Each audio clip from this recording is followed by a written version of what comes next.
India south Africa రెండు కూడా world cup ఫైనల్స్లో ఉన్నాయి.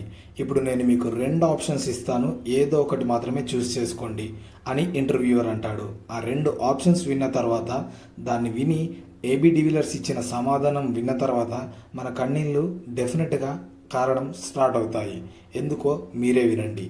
ఫస్ట్ ఆప్షన్ ఇంటర్వ్యూయర్ ఏమంటాడంటే విరాట్ కోహ్లీ డక్అవుట్ అవ్వడం, south Africa world cup win అవ్వడం అని అనగానే వెంటనే ఏబీ డివిలియర్స్ ఓ అని ఒక సాడ్ ఎమోషన్ చూపిస్తాడు. ఎందుకంటే విరాట్ కోహ్లీ డక్అవుట్ అవ్వడం, మీరు విన్ అవ్వడం అన్నాడు కాబట్టి.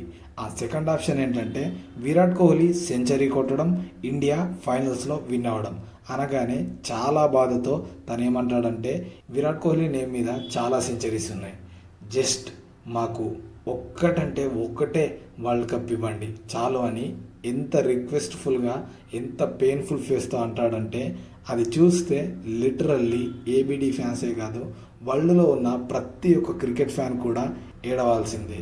అలా ఉంటుంది తన పెయిన్ఫుల్ ఫేస్. ఇక ఫైనల్గా దీని ద్వారా నేను మీకు చెప్పాలనుకుంది ఏంటంటే ప్రతిదీ మనీతో రాదు. మనీ పరంగా చూసుకుంటే ఏబీ డివిలియర్స్కి చాలా ఉంది, చాలా సంపాదించాడు. అలాగే పేరు పరంగా కూడా వరల్డ్ వైడ్గా చాలా మంచి పేరును సంపాదించుకున్నాడు. బట్ కొన్ని మనీతో రావు, అందులో వరల్డ్ కప్ ఒకటి. ఇప్పుడు ఆ మనీ ఎంతున్నా, అతనికి ఎంత ఫ్యానిజం ఉన్నా, ఆ వెలిత్ అనేది వరల్డ్ కప్ గురించి ఎప్పటికీ ఉండిపోతుంది. Until unless south Africa world cup win అయ్యేంత వరకు. I hope one day south Africa world cup కొట్టాలి.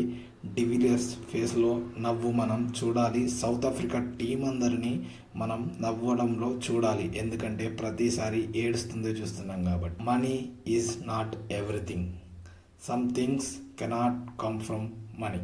ఇలాంటి వీడియోస్ కోసం మన ఛానల్ని సబ్స్క్రైబ్ చేసుకొని ఫాలో అవ్వండి.